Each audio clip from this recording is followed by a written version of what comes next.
नमस्कार दोस्तों, आप लोगों का बहुत-बहुत स्वागत है मेरे यूट्यूब चैनल मुद्गल बायोलॉजी में। देखिए, आज के वीडियो में हम बात करने वाले हैं विज्ञान की शिक्षण विधियाँ, जो अपनी सीरीज़ चल रही है उसी को अपन आगे बढ़ाते हैं। ये प्रॉपर आपके लिए सेकंड ईयर से आप प्रिपरेशन कर रहे हैं साइंस के लिए, ठीक है? तो हेल्पफुल रहेंगे आपके लिए। यदि आप रीड की प्रिपरेशन कर रहे हैं तो आप देख सकते हैं, कुछ टॉपिक वहाँ पे सेम है, बाकी प्रॉपर मैं बात करूँ तो ये साइंस के लिए है, ठीक है? 3 यूनिट अपन कर चुके थे। पहली यूनिट अपन ने कर ली थी विज्ञान की परिभाषा और प्रकृति। दूसरी अपन ने बात कर ली थी विज्ञान पाठ्यक्रम और विकास, ये भी अपन ने कंप्लीट कर लिया था। तीसरे नंबर पे अपन प्रयोगशाला और सह पाठ्यक्रम जो गतिविधियाँ थी इनकी भी अपन बात कर चुके थे। आज की जो अपनी यूनिट रहने वाली है वो 4th नंबर की यूनिट है, जिसमें अपन शिक्षण विधियों की बात करेंगे। जो सिलेबस में शिक्षण विधियाँ दे रखे हैं केवल उन्हीं की बात करेंगे अपन, और साथ में जो शिक्षण सहायक सामग्री होती हैं, ठीक है, उनकी भी बात करेंगे। तो इस तरह से अपनी 4 यूनिट है वो कंप्लीट हो जाएंगी और लास्ट में अपन मूल्यांकन वाली यूनिट भी कर लेंगे, ठीक है। तो चलिए वीडियो को अपन शुरू कर लेते हैं। देखिए, मैं बात करता हूँ शिक्षण विधियाँ और दृष्टिकोण में वाली जो अपनी यूनिट है। इस यूनिट में जो अपन बात करें कि कौन-कौन से टॉपिक हैं। तो सबसे पहले ये जो आपकी व्याख्यान सह प्रदर्शन विधि है, ये है। फिर प्रयोगशाला विधि है, परियोजना विधि है, समस्या समाधान, अन्वेषणात्मक और रचनावादी दृष्टिकोण, ये सारी जो विधियाँ हैं, इनकी बात करेंगे। और बहुसंवेदी शिक्षण सहायक सामग्रियाँ हैं, इनकी बात अपन करेंगे, ठीक है। चलिए, सबसे पहले अपन शिक्षण की विधियों की बात कर लेते हैं, जिसमें सबसे पहली जो विधि आ रही है अपनी, उस विधि का नाम है आगमन विधि। 1 नंबर पे जो विधि है वो है आगमन विधि। ठीक है, यहाँ पे ये मिट गया है, मैं लिख देता हूँ। ठीक, आगमन विधि जिसे अपन इंडक्टिव मेथड भी कहते हैं, ठीक है। देखिए, इसके प्रतिपादक की बात करें तो इसके प्रतिपादक अरस्तु हैं। तो क्वेश्चन किस तरीके से पूछे जाते हैं, तो सबसे पहले तो विधि का प्रतिपादक ही पूछ लिया जाता है, तो ध्यान रखिएगा। इसके प्रतिपादक अरस्तु हैं। इसके बाद हम बात करते हैं इस विधि के बारे में। तो देखिए, प्राथमिक और उच्च माध्यमिक स्तर पर शिक्षण की सर्वश्रेष्ठ विधियों में से एक विधि मानी जाती है, जिसके प्रतिपादक अरस्तु हैं, ठीक है। यानी कि जो आगमन विधि होती है, ये जो विधि है, ये प्राथमिक और उच्च प्राथमिक स्तर के बच्चों को पढ़ाने के लिए सर्वश्रेष्ठ विधि मानी जाती है। इसका जो उपयोग है अपन बड़ी कक्षाओं में नहीं कर सकते, ऐसी कोई बाध्यता भी नहीं है, लेकिन जो सामान्य रूप में हम बात करते हैं तो उसका प्रयोग नहीं किया जाता। जो किया जाता है वो प्राथमिक और उच्च प्राथमिक स्तर की कक्षाओं को पढ़ाने के लिए किया जाता है।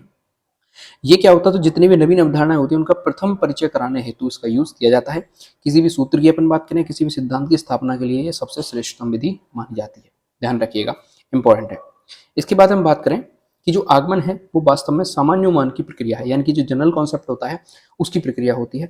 यानी कि बालक जो है अनेक घटना और उदाहरणों को देखता है, उनमें एक विशिष्ट पैटर्न को पहचानता है। इसके बाद अपनी मानसिक शक्तियों का उपयोग करके, जैसे तर्क का उपयोग करेगा, खुद से चिंतन करके सोचेगा और एक सामान्य सोच पर वो पहुंच जाता है, जिससे एक नियम की स्थापना हो जाती है।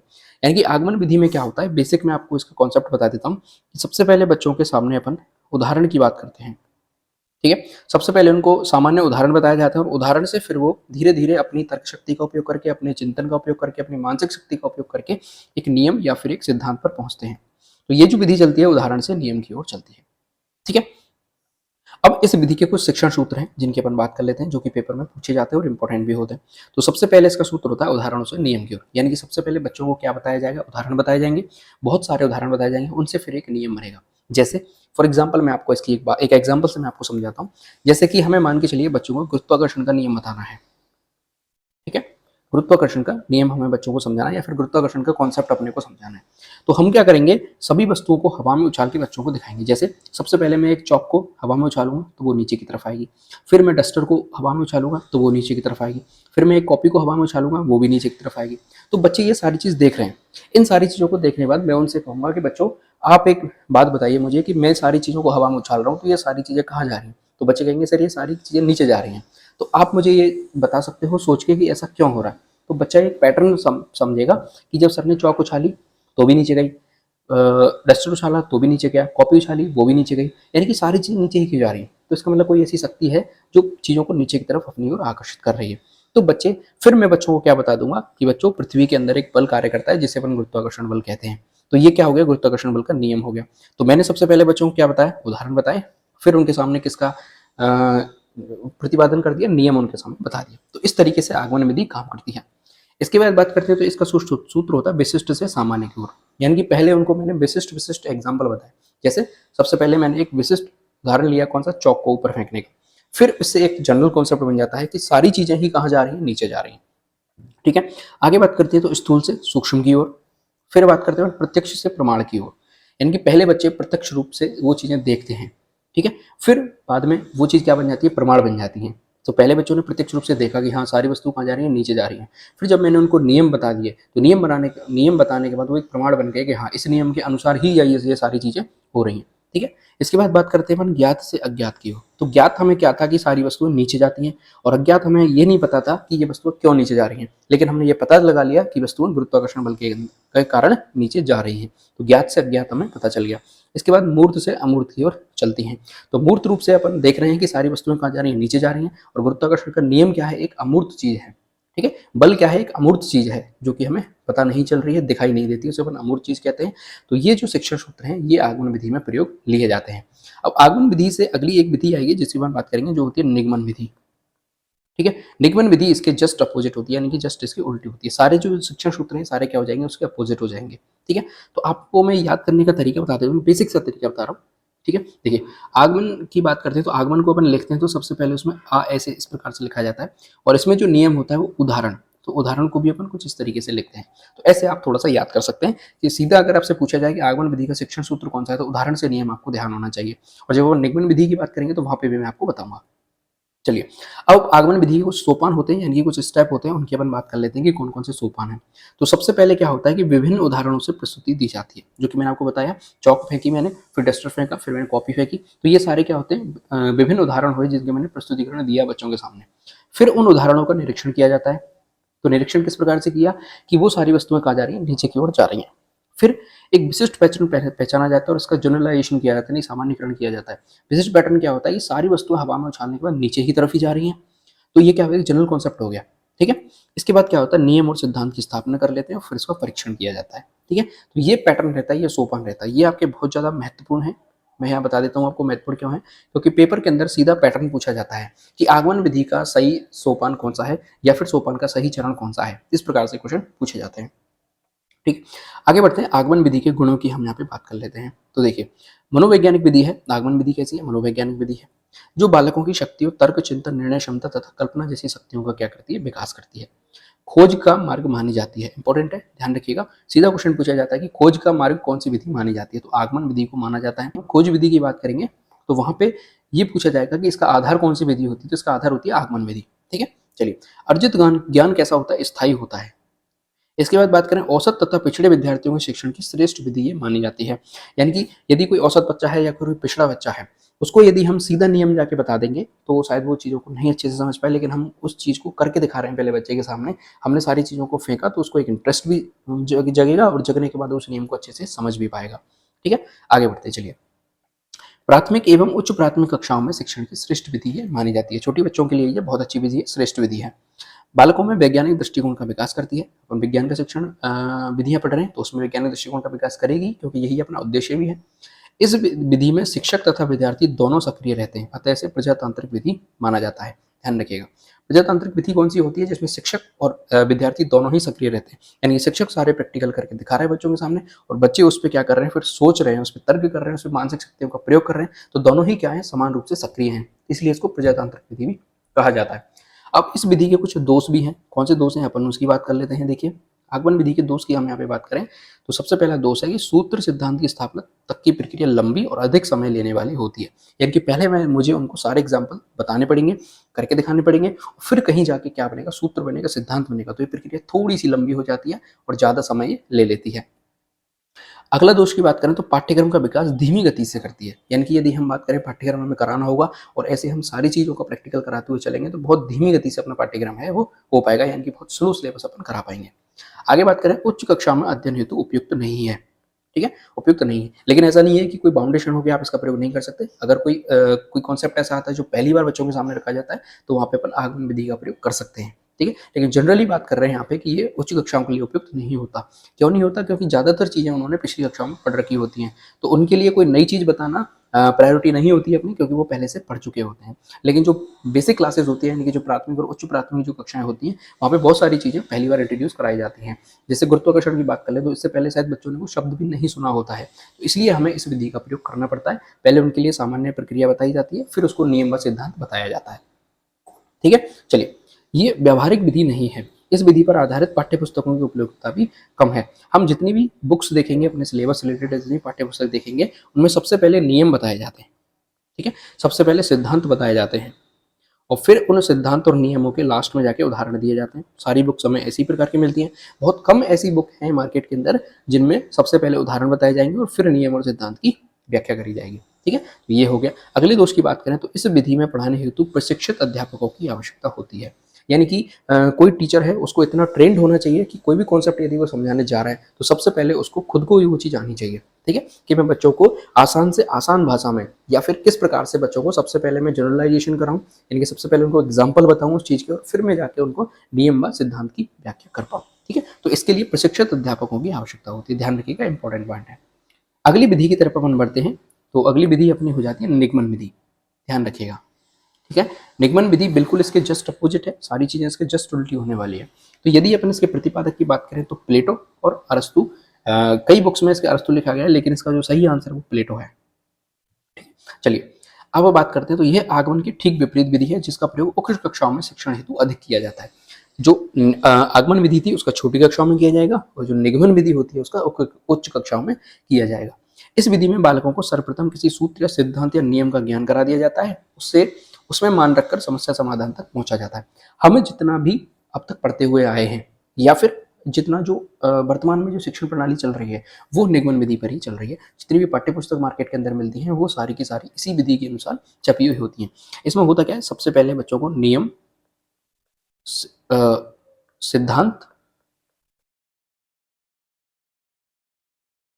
नियम बता दिए जाएंगे, सिद्धांत बता दिए जाएंगे और सूत्र बता दिए जाएंगे और फिर इन सब की व्याख्या करने के बाद लास्ट में उनको उदाहरण द्वारा समझा दिया जाएगा या फिर नीचे उदाहरण भी दे दिए जाएंगे। हम देखते हैं सारे बुक्स के अंदर यही हमें देखने को मिलता है। अब इसको याद कैसे आप करोगे, तो देखिए यहाँ पे मैंने लिखा निगमन विधि और निगमन विधि चलती है नियम से उदाहरण की ओर। तो देखिए निगमन में भी नहीं लिखा हुआ है और यहाँ पे भी नहीं लिखा हुआ है। इस तरीके से आप इसको याद कर सकते हैं। ठीक है, तो यदि अब हम इनके शिक्षण सूत्र की बात करते हैं तो देखिए सबसे पहला शिक्षण सूत्र है नियम से उदाहरण की ओर। और जब हमने आगमन विधि पढ़ी थी तो उसमें हमने इसका जस्ट अपोजिट पढ़ा था, उदाहरण से नियम की ओर। ऐसे ही हम बात करें तो सामान्य से विशिष्ट की ओर, यानी कि सबसे पहले इसके अंदर जनरल चीजों को बता दिया जाता है कि इस प्रकार से गुरुत्वाकर्षण यानी कि ये गुरुत्वाकर्षण होता है, फिर इसके उदाहरण बताए जाते हैं अलग अलग। कि देखिए जैसे यदि मैं इसकी एग्जांपल आपको बताऊं तो मान के चलिए गुरुत्वाकर्षण की हम बात कर लेते हैं। तो छोटे बच्चों को यानी कि बड़ी कक्षा में हमें यदि पढ़ाना होगा इस चीज को तो अपन क्या करेंगे, सबसे पहले गुरुत्वाकर्षण की परिभाषा बच्चों को बता देंगे कि पृथ्वी के अंदर एक ऐसा बल होता है जो कि वस्तुओं को अपनी ओर आकर्षित करता है, इसे अपन गुरुत्वाकर्षण बल कहते हैं। फिर हम उसके उदाहरण बता देंगे, जैसे कोई वस्तु पृथ्वी से दूर जाती है तो पृथ्वी उसको अपनी ओर आकर्षित कर लेती है। तो ये क्या हो गया, एक विशिष्ट उदाहरण हो गया। लेकिन सामान्य चीज क्या हो गई, हमने पहले ही बता दी उसको कि गुरुत्वाकर्षण का नियम किसे कहते हैं। इसके बाद बात करते हैं तो सूक्ष्म से स्थूल की ओर वो चलता है, प्रमाण से प्रत्यक्ष की ओर चलता है। यानी कि पहले ही हम उसे प्रमाण दे देंगे कि गुरुत्वाकर्षण ऐसे काम करता है, फिर हम उसको प्रत्यक्ष रूप से दिखाएंगे कि देख ऐसे काम करता है। इसके बाद बात करते हैं अज्ञात से ज्ञात की ओर। इसके बाद इसके जस्ट अपोजिट जो विधि है, कौन सी, आगमन विधि थी, उसमें मूर्त से अमूर्त चल रहा था, यहाँ पे अमूर्त से मूर्त की ओर चलेगा। ठीक है, यानी कि पहले अपन गुरुत्वाकर्षण बल की उसको व्याख्या कर देंगे तो ये क्या है, अमूर्त चीज है। और जब उसको हम एग्जाम्पल करके दिखाएंगे कि देख मैंने जो वस्तु है वो ऊपर फेंकी तो वस्तु को अपनी तरफ आकर्षित किया पृथ्वी ने, तो ये मूर्त चीज हमने उसको बाद में बताई, जबकि गुरुत्वाकर्षण हमने उसको पहले ही बता दिया। तो ये क्या होते हैं, निगमन विधि के शिक्षण सूत्र हो जाते हैं। अब निगमन विधि के सोपान कौन कौन से होते हैं उनकी अपन बात कर लेते हैं, यानी स्टेप कौन कौन से हैं। तो देखिए बालकों को सूत्र सिद्धांत निगमन का ज्ञान कराना। सबसे पहले ही हमने क्या कर दिया, कोई सूत्र है, कोई सिद्धांत है, कोई नियम है, उसका ज्ञान करा दिया सबसे पहले। उसके बाद उसके जो आंकड़े होते हैं उनका परीक्षण करवाया जाता है। फिर आंकड़ों के मान रखकर समस्या समाधान तक पहुंचा जाता है और परीक्षण और सत्यापन करा दिया जाता है। ये क्या होते हैं, निगमन विधि के सोपान होते हैं। ठीक है, चलिए आगे बढ़ते हैं। निगमन विधि के गुण कौन कौन से हैं इनकी अपन बात कर लेते हैं। तो देखिए सरल, संक्षिप्त और तीव्र गति से चलने वाली विधि है। सरल है, पहले नियम बता दिए फिर उदाहरण बता दिए, यही चीज चलती हुई आई है। संक्षिप्त है, छोटी चीजें हो जाती है और तीव्र गति से चलती जाती है, तभी अपन सिलेबस इतना जल्दी करा पाते हैं। तो पाठ्यक्रम भी समय पर पूर्ण हो जाता है, तो पाठ्यक्रम पूर्ण कराने में सक्षम होती है। व्यवहारिक विधि मानी जाती है क्योंकि सामान्य कक्षा शिक्षण में इसी विधि का प्रयोग किया जाता है, ये मैं आपको बता चुका हूँ। अधिकांश पाठ्य पुस्तकें इसी विधि पर आधारित होती है। तो ये क्या है, निगमन विधि के गुण हैं। लेकिन इसके कुछ दोष भी हैं। तो कौन कौन से दोष हैं देखिएगा। हम इसके दोष की बात करेंगे, कौन कौन से दोष हैं। तो देखिए अमनोवैज्ञानिक विधि है जो बालकों के तर्क, चिंतन, निर्णय जैसी शक्तियों का विकास नहीं करती। क्यों? क्योंकि हमने बच्चे को सोचने का मौका ही नहीं दिया। हमने पहले ही उसके सामने नियम रख दिया और उसके हमने उदाहरण बता दिए। तो बालक को खुद को तर्क करने, चिंतन करने और निर्णय जैसी शक्तियों का तो उपयोग करने का मौका ही नहीं दिया। तो ये कैसी है, बिल्कुल ही अमनोवैज्ञानिक विधि है। केवल अनुकरण का मार्ग होती है, यानी कि खोज का मार्ग नहीं होती, केवल अनुकरण करती है। जो शिक्षक बता रहा है, जो पाठ्य पुस्तक हमें बता रही है, उसी का बच्चा क्या कर लेता है, अनुकरण कर लेता है। यंत्रवत कार्य करने की प्रक्रिया है। यंत्रवत का मतलब क्या होता है, बिल्कुल एक तरीके से जैसे मशीन काम करती है, जैसे रोबोट काम करता है कि जो कमांड हमने उसे दे दी उसी के अनुसार उसने हमें काम करके दे दिया। रटने की प्रकृति यानी प्रवृत्ति को प्रोत्साहित करती है कि नियम लिखा हुआ है, उसके उदाहरण लिखे हुए हैं, बच्चा रटता हुआ जा रहा है। आप बिल्कुल इस चीज़ को ऐसे रिलेट कर सकते हैं कि वर्तमान जो शिक्षण प्रणाली चल रही है, जो कि हम सामान्य रूप से यूज़ करते हैं, जो 90% टीचर्स जो यूज़ करते हैं, वो इसी प्रणाली का यूज़ करते हैं और हम भी इसी तरीके से पढ़ते हुए आए हैं और अब भी पढ़ रहे हैं। ठीक है।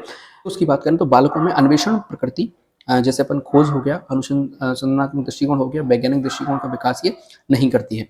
अर्जित ज्ञान जो होता है बिल्कुल अस्थायी होता है। क्यों? क्योंकि अपन उसे रट रहे हैं, चीज़ों को समझने की तो मौका ही नहीं दिया गया। ये कैसी होती है? बिल्कुल शिक्षक केंद्रित होती है, प्रभुत्ववादी विधि होती है, यानी कि इसमें जो कुछ होता है वो शिक्षक ही होता है। शिक्षक जो बताएगा वही नियम है, शिक्षक जो उदाहरण बताएगा वही उदाहरण है। बच्चों को खुद को बोलने का, सोचने समझने का मौका नहीं दिया जाता। ठीक है। तो ये आपकी निगमन विधि यहाँ पे कंप्लीट हो जाती है। अगली विधि की हम यहाँ पे बात करते हैं तो वो होती है प्रयोगशाला विधि, या फिर जिसे लेबोरेटरी मेथड भी कह देते हैं। देखिए, प्रयोगशाला विधि की हम यहाँ पे बात करें तो देखिए, विज्ञान शिक्षण की सबसे श्रेष्ठ विधि मानी जाती है। जब भी प्रयोगशाला की बात होती है या जब भी प्रयोग की बात होती है, उसमें सबसे पहले एक ही सब्जेक्ट का नाम आता है, वो होती है विज्ञान। ठीक है। विज्ञान के साथ ही प्रयोग या फिर प्रयोगशाला जुड़ी हुई है।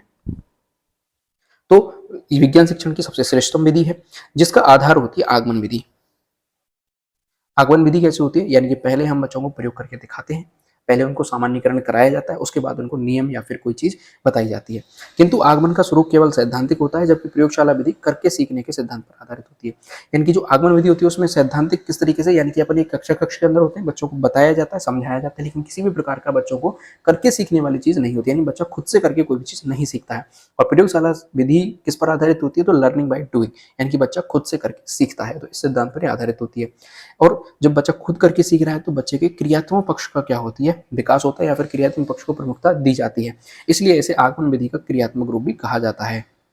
यानी कि बच्चे को हमने सबसे पहले जैसे मैं बात करके बताऊं आपको, गुरुत्वाकर्षण का ही उदाहरण अपन वापस ले लेते हैं। तो हमने गुरुत्वाकर्षण बच्चों को सबसे पहले बता दिया, उसके बाद अपन उसको बच्चे ने खुद से प्रयोग करके देखा। यानी कि खुद खड़ा हुआ, खड़ा होने के बाद खुद ने चौक को ऊपर फेंका, और ऊपर फेंकने के बाद क्या देगा? चौक नीचे गई। खुद ने डस्टर को नीचे फेंका, कोई भी सामान उसने उठा के नीचे फेंका, तो उसने एक तरीके का छोटा सिंपल प्रयोग किया है, लेकिन उसने खुद से करके सीखा है। लर्निंग बाय डूइंग है। तो ये कौन से पक्ष का विकास हुआ? उसके क्रियात्मक पक्ष का विकास होता है, और इसीलिए अपन इसे आगमन विधि का क्रियात्मक रूप भी कह देते हैं। आगे बात करते हैं तो प्रयोगशाला विधि में बालक अपने ज्ञानेंद्रियों के अधिकतम प्रयोग से अधिगम करते हैं, स्वयं के प्रयासों, स्वयं की गति से सीखते हैं, और अध्यापक केवल कैसा होता है? परामर्शदाता की भूमिका में होता है। ध्यान रखिएगा, अच्छा क्वेश्चन यहाँ से बन सकता है कि प्रयोगशाला विधि में अध्यापक किस भूमिका में होता है? तो प्रयोगशाला विधि में बच्चा जो अध्यापक होता है वो केवल परामर्शदाता की भूमिका में होता है, उसका खुद का कोई भी रोल नहीं होता, बच्चा खुद से करके सीख रहा होता है। तो प्रयोगशाला विधि के अपन गुण की बात कर ले कि प्रयोगशाला विधि के कौन कौन से गुण हैं। तो देखिए, श्रेष्ठ बाल केंद्रित विधि होती है, बालक इसमें केंद्र में होता है बिल्कुल, तो श्रेष्ठतम बाल केंद्रित विधि है। बालक स्वयं अपनी गति से और अपने प्रयासों से ही करके सीखता है। शिक्षण के कौशलात्मक उद्देश्यों की प्राप्ति का श्रेष्ठ साधन है, यानी कि खुद से करके सीख रहा है तो उसके क्रियात्मक पक्ष का विकास हो रहा है, उसके कौशलात्मक उद्देश्यों की प्राप्ति हो रही है। बालकों द्वारा अधिकतम इंद्रियों के प्रयोग के माध्यम से अर्जित किया गया ज्ञान तुलनात्मक रूप से स्थायी होता है। जब बच्चा खुद से करके इस चीज को सीख लेता है तो तुलनात्मक रूप से जो ज्ञान प्राप्त होगा वो कैसा होगा? स्थायी रूप से ज्ञान प्राप्त हो जाता है। क्यों? क्योंकि उसमें उस बच्चे की अधिकतम ज्ञान इंद्रियां प्रयोग हो रही हैं। आगे बढ़ते हैं। सैद्धांतिक ज्ञान की प्रतिपुष्टि हो जाती है, यानी कि जो सिद्धांत हमने बच्चे को बताया था गुरुत्वाकर्षण वाला, उस सिद्धांत का जो सैद्धांतिक ज्ञान था उसके बाद उसकी उसने प्रतिपुष्टि कर ली कि हाँ सच में ही ऐसा होता है। नहीं तो अगर बच्चे को अपन प्रतिपुष्टि नहीं करवाते हैं किसी भी चीज की, तो बच्चा ये भी सोच सकता है कि सर ने कोई धागा बांध लिया होगा अपने हाथ में, जो ऊपर जा रही है कोई चीज उसको नीचे पकड़ के खींच लिया होगा। ठीक है। तो लेकिन हमने उसको खुद से करके दिखा दिया, तो उसका ज्ञान एक तो स्थायी हो गया, दूसरा उसने सैद्धांतिक ज्ञान की क्या कर ली? प्रतिपुष्टि कर ली। ठीक है। आगे बढ़ते हैं। बालकों को क्रियाशील अधिगम करने हेतु प्रेरित करता है। क्रियाशील अधिगम कैसा होता है? जिसमें बच्चा खुद क्रिया करके सीखता है। विज्ञान के मूल सिद्धांत जो निरीक्षण परीक्षण का सिद्धांत होता है उस पर ये विधि आधारित होती है। मैंने आपको बताया था जब विज्ञान अपन ने पढ़ी थी, विज्ञान की जो बेसिक चीजें अपन ने पढ़ी थी, तो उसमें ये बताया था कि विज्ञान जो विषय होती है वो निरीक्षण परीक्षण सिद्धांत पर आधारित होती है। तो ये जो विधि है ये भी मूल सिद्धांत यानी कि जो निरीक्षण परीक्षण सिद्धांत है उस पर ही आधारित है। बालकों में वैज्ञानिक दृष्टिकोण अनुसंधात्मक दृष्टिकोण का क्या करती है? विकास करती है। लेकिन इस विधि के कुछ दोष भी हैं। तो प्रयोगशाला विधि के दोष कौन कौन से हैं वो चीज देखिएगा आप। खर्चीली विधि मानी जाती है। जब हम प्रयोग कराते हैं तो उसमें बहुत ज्यादा खर्च होता है, क्योंकि प्रयोग करने के लिए उपकरणों की आवश्यकता होती है, सामग्री में अतिरिक्त व्यय होता है, तो ये खर्चीली विधि मानी जाती है। प्रयोग द्वारा निष्कर्षों तक पहुंचने की प्रक्रिया कैसी हो जाती है? लंबी हो जाती है। एक तो हमने इसको सैद्धांतिक पढ़ा दिया और आगे बढ़ गए, लेकिन हम हर प्रयोग को अपन बच्चे को कराने बैठेंगे तो कितनी लंबी प्रक्रिया हो जाएगी वो आपको खुद को पता है। और पाठ्यक्रम का विकास भी कैसा होगा? धीमी गति से होगा, और प्रत्येक प्रकरण को प्रयोग द्वारा नहीं समझाया जा सकता, ये भी ध्यान रखिएगा। तो ये क्या हो गया? इसके दोष हो गए। अगली विधि की तरफ हम बढ़ते हैं तो वो है व्याख्यान सह प्रदर्शन विधि, यानी कि लेक्चर कम डेमोन्स्ट्रेशन मेथड। चलिए देखिए, विज्ञान शिक्षण की ये भी कैसी है, श्रेष्ठ विधि है जो अवलोकन द्वारा सीखने पर आधारित होती है, यानी कि लर्निंग बाई ऑब्जर्वेशन। इसमें देखिए दो चीजें हैं। सबसे पहली है व्याख्या, यानी कि मास्टर जो टीचर होगा वो क्या करेगा, लेक्चर देगा, व्याख्या देगा, और उसके बाद डेमोन्स्ट्रेशन, यानी कि उसका साथ में साथ क्या कराएगा, डेमो कराएगा, प्रदर्शन भी कराएगा। तो लेक्चर भी हो गया और साथ में सह प्रदर्शन विधि भी हो जाती है। तो बच्चा क्या करता है, उसका अवलोकन करके सीखता है, यानी कि उसको ऑब्जर्वेशन करने के साथ वो सीखता है। तो ये कौन से सिद्धांत पर आधारित हो गई, अवलोकन द्वारा सीखने या फिर लर्निंग बाई डूइंग वाले सिद्धांत पर आधारित हो गई। इस विधि में किसी अवधारणा के सैद्धांतिक प्रस्तुतिकरण के बाद उस अवधारणा से जुड़े प्रयोग प्रदर्शन को शिक्षक द्वारा विद्यार्थियों के सम्मुख दिखाया जाता है। ठीक है, तो इसमें और प्रयोगशाला विधि में अंतर क्या होगा वो चीज देखना, कि प्रयोगशाला विधि में बच्चा खुद करके सीख रहा है, अपने हाथ से करके सीख रहा है, लेकिन इसमें क्या होता है, प्रदर्शन विधि से वो सीख रहा है। यानी कि शिक्षक क्या होता है, एक प्रदर्शन विधि का प्रयोग करता है कि जिस प्रयोग को बच्चा खुद करके सीख रहा है उसकी बजाय टीचर उसको खुद करा के दिखा देता है अपने हाथ से। पहले उसने व्याख्या कर दी, व्याख्यान दे दिया, और व्याख्यान देखने के बाद खुद ने ही प्रयोग करके दिखा दिया बच्चों को। तो बच्चा यहाँ पे किस भूमिका में, केवल ऑब्जर्वर की भूमिका में, केवल अवलोकक की भूमिका में, उसने खुद ने करके कोई चीज नहीं सीखी है, केवल उसने क्या किया, उसका अवलोकन किया है। ठीक है, जिससे विद्यार्थी क्या होता है, मूर्त अनुभव करके अवधारणा को अच्छे से समझ पाते हैं। इसलिए इस विधि को देखो, सुनो और समझो के सिद्धांत पर आधारित माना जाता है। किंतु इसमें सीख करके सीखने का जो निहित है वो चीज नहीं होती, यानी कि इसमें बच्चा खुद करके नहीं सीखता है, ध्यान रखिएगा। ठीक है, इसमें बच्चा क्या करता है, केवल देखता है, केवल सुनता है और समझता है। तीन ही कॉन्सेप्ट इसमें होते हैं व्याख्यान सह प्रदर्शन विधि में। इसके सोपान है कौन कौन से, सबसे पहले प्रदर्शन अपन करने वाले हैं तो उससे पूर्व की तैयारी करनी पड़ती है, यानी कि उपकरणों की व्यवस्था करनी पड़ती है, उनको जोड़ना पड़ता है। ठीक है, इसके बाद अवधारणा का सैद्धांतिक प्रस्तुतिकरण करना पड़ता है, यानी कि जो भी अवधारणा हम पढ़ाने वाले हैं उसको सबसे पहले बच्चों को सैद्धांतिक प्रस्तुतिकरण करना पड़ेगा, उनके सिद्धांत हमको बताने पड़ेंगे, उसके नियम अपने को बताने पड़ेंगे। फिर अवधारणा से जुड़ी सामग्री उपकरणों का प्रयोग प्रदर्शन करवाया जाएगा। फिर श्यामपट्ट पे कार्य कराया जाएगा और बच्चे क्या करेंगे, उस चीज को प्रतिलेखन करेंगे और उसका निरीक्षण करेंगे। देखिए मैं इसको आपको सिंपल भाषा में समझाने की कोशिश करता हूँ। जैसे मान के चलिए मुझे बच्चों को ओम के नियम के बारे में बताना, या फिर फिजिक्स से रिलेटेड कोई भी टॉपिक बताना है, या फिर केमिस्ट्री से रिलेटेड कोई भी टॉपिक बताना है। तो केमिस्ट्री रिलेटेड टॉपिक अपन उठा लेते हैं। तो जैसे मुझे कोई भी टॉपिक बताना है बच्चों को कि विलेय और अविलेय के बारे में, मुझे मान के चलिए बच्चों को बताना है कि कौन से पदार्थ विलेय होते हैं, कौन से पदार्थ अविलेय होते हैं।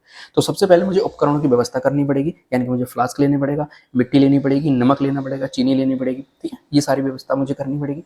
फिर मैं क्या करूंगा, अवधारणा का सैद्धांतिक प्रस्तुतिकरण बच्चों के सामने करूंगा कि ऐसे पदार्थ जो जल में घुल जाते हैं उन्हें अपन विलेय पदार्थ कहते हैं, और ऐसे पदार्थ जो जल में नहीं घुलते हैं उन्हें अपन अविलेय पदार्थ कहते हैं। ये बच्चों के सामने प्रस्तुतिकरण मैंने कर दिया। इसके बाद मैं जो अवधारणा से जुड़ी हुई सामग्री है उपकरणों का प्रयोग करके प्रदर्शन करके दिखाऊंगा। जैसे फ्लास्क में मैंने पानी लिया, ठीक है, एक फ्लास्क में मैंने पानी लिया, पानी लेने के बाद उसमें मैंने मिट्टी डाल दी पहले, दूसरे फ्लास्क में मैंने नमक डाल दिया। ठीक है, और दोनों को मैंने हिलाया, हिलाने के बाद मैं बच्चों को दिखा रहा हूँ कि देखिए नमक जिसमें मैंने डाला था वो पूरी तरह पानी में घुल चुका है, कोई भी अवशेष हमें प्राप्त नहीं हुआ है। लेकिन मिट्टी को मैंने खूब हिला लिया, लेकिन मिट्टी पानी के अंदर नहीं घुल रही है।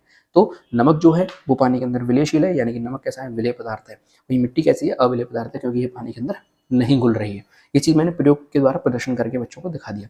अब मैंने ये चीज बच्चों को श्यामपट्ट पे लिखा दी, यानी ब्लैक बोर्ड पे लिखा दी, तो श्यामपट्ट वाला कार्य हो गया। अब बच्चे इस चीज को अपनी कॉपी के अंदर लिख लेंगे और उसका निरीक्षण कर लेंगे, मैं उसका निरीक्षण कर लूंगा। ठीक है, कि बच्चों ने लिखी है या फिर नहीं लिखी है। तो ये कैसे हो जाते हैं, प्रदर्शन विधि के सोपान हो जाते हैं, ध्यान रखिएगा। ये सोपान आपसे पूछे जा सकते हैं, इंपॉर्टेंट है। चलिए अब प्रदर्शन विधि के गुणों की अपन बात कर लेते हैं। तो प्रदर्शन विधि के गुण कैसे हैं, तो मूर्त से अमूर्त चलती है, अर्थात इस विधि में मूर्त अनुभवों से विज्ञान की जटिल अमूर्त अवधारणाओं का सटीक स्पष्टीकरण कर दिया जाता है। यानी मूर्त अनुभव कौन से, बच्चों ने पहले खुद ने देखा। ठीक है, पहले खुद ने बच्चों ने देखा कि हाँ सच में विलेय पदार्थ कौन से और अविलेय पदार्थ कौन से हैं, सच में नमक पानी के अंदर घुल गया और मिट्टी पानी के अंदर नहीं घुली। फिर उन्होंने अब अमूर्त अवधारणा को क्या कर लिया, बिल्कुल स्पष्टीकरण मैंने कर दिया बच्चों के सामने, और हो भी गया उनके। बालकों में निरीक्षण शक्ति का विकास होता है, क्यों, क्योंकि बालक उस चीज को बिल्कुल देख रहे हैं, निरीक्षण कर रहे हैं उस चीज का। इसके बाद अवधारणाओं को सरल एवं सुगम रूप में विद्यार्थियों तक प्रेषित करवाई जा सकता है इस विधि के द्वारा। बालकों के तर्क एवं चिंतन का ये विधि क्या करती है, विकास करती है, और विषय वस्तु का शिक्षण रोचक हो जाता है। ठीक है, एक तो अपन सैद्धांतिक रूप से बच्चों को पढ़ाते रहें और कोई भी प्रयोग बच्चों को ना कराएं, तो बच्चे का जो लगाव है विज्ञान विषय के प्रति वो हट जाएगा। लेकिन यदि आप उसको प्रैक्टिकल कराते हुए चलेंगे तो उसका सबसे रोचक जो विषय बन जाएगा वो विज्ञान बन जाएगा, अर्थात विषय में रुचि उत्पन्न करने में सहायक होती है। और सैद्धांतिक ज्ञान का क्या होता है, पुनर्वलन करती है, यानी कि उसको फीडबैक भी ये देती है। ठीक है, चलिए आगे बढ़ते हैं। प्रदर्शन विधि के दोष, प्रदर्शन विधि के दोष कौन कौन से हैं, तो उसकी बात करें तो करके सीखने सिद्धांत इसमें निहित नहीं होता, यानी बच्चे ने खुद ने तो करके सीखा नहीं तो वो सिद्धांत इसमें निहित हुआ नहीं। अतः ये संज्ञानात्मक एवं भावात्मक पक्षों का विकास करती है, किंतु क्रियात्मक पक्ष का विकास नहीं करती। यानी बच्चे का संज्ञानात्मक पक्ष का विकास हुआ, यानी कि उसने ज्ञान की प्राप्ति करी, ठीक है। भावात्मक पक्ष का विकास भी हो गया उसके अंदर, लेकिन क्रियात्मक पक्ष का विकास नहीं हुआ। क्यों? क्योंकि बच्चे ने खुद से करके नहीं सीखा। तो ये इसका क्या है? दोष है। संपूर्ण प्रक्रिया का नियंत्रण किसके हाथ में होता है? शिक्षक के हाथ में होता है। तो ये भले ही ये प्रक्रिया कैसी है, द्विपक्षीय प्रक्रिया होती है, लेकिन शिक्षक केंद्रित विधि इसको माना जाता है। द्विपक्षीय कैसे है कि इसमें जो बच्चे हैं वो भी इन्वॉल्व हैं, ठीक है, सैद्धांतिक रूप से, प्रायोगिक रूप से नहीं है, सैद्धांतिक रूप से। बच्चे केवल निरीक्षक के रूप में है, यहाँ पे यानी बच्चे केवल देख रहे हैं, अवलोकक के रूप में है। लेकिन शिक्षक किस भूमिका में है? शिक्षक इसमें सब कुछ चीजें करा रहा है, वही सिद्धांत बता रहा है, वही उसका प्रस्तुतिकरण कर रहा है, वही उसका प्रदर्शन कर रहा है। तो इस एक तरीके से मैं बात करूं, पूरी प्रक्रिया का जो नियंत्रण है वो किसके हाथ में? शिक्षक के हाथ में, ठीक है।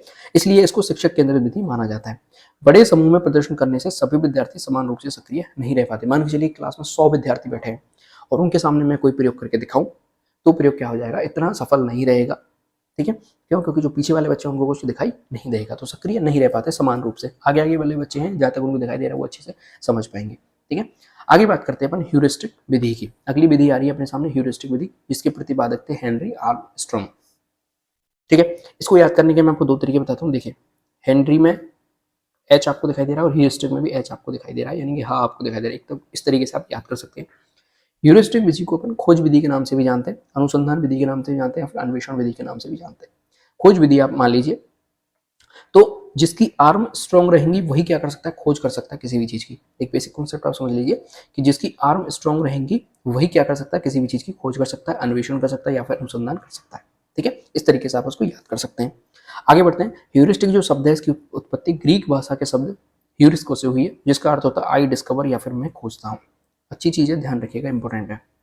यह विधि भी आगमन विधि पर कैसी होती है? आधारित होती है। पहले मैंने बताया था जब आगमन विधि अपन पढ़ रहे थे, तब मैंने आपको ये चीज बताई थी। श्रेष्ठतम बाल केंद्रित विधियों में से एक मानी जाती है, जिसमें बालक सम्मुख किसी समस्या की उपस्थिति की जाती है तथा बालक उस समस्या के समाधान हेतु स्वयं के प्रयासों और स्वयं की गति से तथ्यों का संग्रहण करता है। उन तथ्यों के आधार पर स्वयं ही परिकल्पना को निर्माण करता है और परिकल्पना का परीक्षण करके निष्कर्ष की प्राप्ति कर लेता है। यानी कि ये विधि कैसी है? श्रेष्ठतम बाल केंद्रित विधि है। यानी कि बच्चों को हम क्या कर देंगे? सबसे पहले एक समस्या दे देंगे, उस समस्या के लिए बच्चा ही क्या करेगा? परिकल्पना का निर्माण करेगा, और इसके बाद बच्चा ही जो समस्या है उसके समाधान के लिए तथ्यों का क्या करेगा? संग्रहण करेगा, परिकल्पना को निर्माण करेगा और परिकल्पना को परीक्षण करेगा, और लास्ट में वही कहाँ पहुंचेगा? निष्कर्षों तक पहुंचेगा। तो जो कुछ कर रहा है बच्चा ही कर रहा है, इसलिए ये कैसी है? बाल केंद्रित विधि है। तो इसके जो सोपान होते हैं, यानी कि जो स्टेप होते हैं, वो चरण कौन कौन से हैं? ध्यान रखिएगा। सबसे पहले समस्या की उपस्थिति, यानी कि समस्या हमें देखनी पड़ेगी पहले कौन सी समस्या है। फिर समस्या समाधान से संबंधित तथ्यों का संग्रहण, फिर परिकल्पना का निर्माण, फिर परिकल्पना का परीक्षण, और फिर निष्कर्षों की प्राप्ति। ये किसी भी चीज में, जब किसी भी चीज की खोज अपन कर रहे होते हैं, या किसी भी चीज की खोज जब हुई होगी, तो इसी प्रकार से खोज होती है। खोज विधि की बात से हटके अपन थोड़ी बात करें, तो किसी भी चीज का आविष्कार होता है, किसी भी चीज की खोज होती है, किसी भी चीज का अनुसंधान होता है, तो यही जो कॉन्सेप्ट है वो अपनाए जाते हैं, या फिर यही जो स्टेप होते हैं वो अपनाए जाते हैं। फॉर एग्जाम्पल यदि मैं बात करूं समस्या की उपस्थिति की, हमें अभी बात कर ले, तो मान के चलिए जैसे किसी भी चीज की नई खोज हुई, फॉर एग्जाम्पल हम यदि बात करें मोबाइल फोन की, यहाँ पे बात कर लेते हैं, ठीक है। मोबाइल फोन, या फिर जो सबसे पहले टेलीफोन का जो आविष्कार किया था वो ग्राहम बेल ने किया था, ठीक है। तो सबसे पहले उसे कोई समस्या लगी होगी कि यार दो लोग हैं, दो दूर दूर बैठे हुए हैं, तो उनमें संप्रेषण किस प्रकार से हो, यानी कि उनमें संचार के साधन कौन कौन से हो सकते हैं, या फिर उनमें बातचीत किस प्रकार से हो सकती है। तो ये सबसे पहले उसके सामने क्या आई? समस्या आई। फिर उसने उस समस्या के समाधान के लिए जो संबंधित जितने तथ्य हो सकते हैं उसका क्या किया? संग्रहण किया, और संग्रहण करने के बाद उसने अपनी एक परिकल्पना बनाई कि मैं कोई ऐसा डिवाइस बनाऊंगा जिसमें यहाँ से बैठा हुआ व्यक्ति क्या कर पाएगा? दूसरे व्यक्ति से, दूर बैठे हुए व्यक्ति से क्या कर पाएगा? कॉन्टैक्ट कर पाएगा। ये उसने परिकल्पना बनाई। फिर उस परिकल्पना का क्या किया? उसने परीक्षण किया, और परीक्षण करने के बाद उसने निष्कर्ष की प्राप्ति कर ली, और लास्ट में किसकी खोज करती? टेलीफोन की खोज करती, ठीक है। तो किसी भी चीज की खोज अपन कर रहे होते हैं, आविष्कार अपन कर रहे होते हैं, अनुसंधान अपन कर रहे होते हैं, तो यही सोपान, यही स्टेप अपनाए जाते हैं। तो यही जो स्टेप है वो किस में अपनाए जाएंगे? इस टीचिंग मेथड में भी अपनाए जाएंगे। अब इसकी अपन परिभाषा की बात कर लेते हैं। अलग अलग वैज्ञानिकों ने इसकी परिभाषा दी। सबसे पहले हर्बर्ट जो स्पेंसर थे उन्होंने परिभाषा दी कि बालकों को कम से कम बताया जाए और उन्हें अधिक से अधिक खोजने हेतु प्रेरित किया जाए। बहुत ही स्पेशल और इम्पोर्टेंट ये क्या है? डेफिनेशन है, क्योंकि एग्जाम में सीधी पूछी जाती है कि ऐसा किस विधि के बारे में कहा जाता है कि बालकों को कम से कम बताया जाए और अधिक से अधिक खोजने के लिए प्रेरित किया जाए। तो जो ह्यूरिस्टिक विधि है उसके बारे में ऐसा कहा जाता है। आर्मस्ट्रॉन्ग ने इसकी क्या डेफिनेशन दी? तो ह्यूरिस्टिक विधि अन्वेषण खोज की एक ऐसी श्रेष्ठ विधि है जिसमें बालकों के अच्छे अनुसंधानकर्ता के रूप में देखा जा सकता है। तो अनुसंधानकर्ता, यहाँ से आप इस टर्म को लिंक कर सकते हैं कि आर्मस्ट्रॉन्ग, जिसकी आर्मस्ट्रॉन्ग होंगे वो क्या करेगा? अनुसंधान कर सकता है। अब अपन ह्यूरिस्टिक विधि के गुणों की बात कर लेते हैं कि इसके कौन कौन से गुण हैं, फीचर्स क्या क्या हैं। तो असाधारण तथा प्रतिभाशाली विद्यार्थियों के लिए तो ये श्रेष्ठ विधि मानी जाती है, क्योंकि जो पिछड़े बच्चे हैं वो तो खोज कर ही नहीं सकते किसी भी चीज़ के लिए, लेकिन जो असाधारण होते हैं, जो प्रतिभाशाली होते हैं, उनके लिए तो सबसे श्रेष्ठ विधि है, क्योंकि वही परिकल्पना कर सकते हैं, वही जो अलग अलग चीज़ें हैं, अलग अलग तथ्यों का संग्रहण कर सकते हैं। जो कमजोर बच्चे होते हैं या जो औसत बच्चे होते हैं वो इस चीज़ में पढ़ते भी नहीं है, आपको पता है। दूसरे यदि हम इसके गुण की बात करें तो मनोवैज्ञानिक विधि है, जो बालकों के तर्क, चिंतन, कल्पना और निर्णय एवं प्रत्यक्षीकरण की जैसी मानसिक शक्तियों का क्या करती है, विकास करती है। इस विधि में बालक स्वयं के प्रयासों और स्वयं की गति से समस्या समाधान से संबंधित तथ्यों का क्या करता है, संग्रहण करता है। अतः ये श्रेष्ठ बाल केंद्रित विधि मानी जाती है। शिक्षक केवल इसमें किसकी भूमिका में होता है, परामर्शदाता की भूमिका में होता है, ध्यान रखिएगा। यानी कि शिक्षक क्या करेगा, केवल परामर्श देगा, सारी चीज़ों का काम जो स्टेप है उनको फॉलो कौन करेंगे, बच्चे करेंगे। यानी कि समस्या केवल उसको दे देगा, और समस्या देने के बाद उसको किस तरीके से सॉल्व करना है, कौन कौन से तथ्यों का संग्रहण करना है, ये भी बच्चा करेगा। परिकल्पना का निर्माण भी बच्चा करेगा, परिकल्पना का परीक्षण भी बच्चा करेगा, और उसके बाद जिस निष्कर्ष पे पहुंचेगा तो भी बच्चा ही पहुंचेगा। यानी कि उसको केवल परामर्श देने का काम करेगा शिक्षक करेगा, लेकिन जो सारे प्रयास करेगा स्वयं की गति से वो बच्चा करने वाला है। तो ये श्रेष्ठ बालक केंद्रित विधि हो जाती है।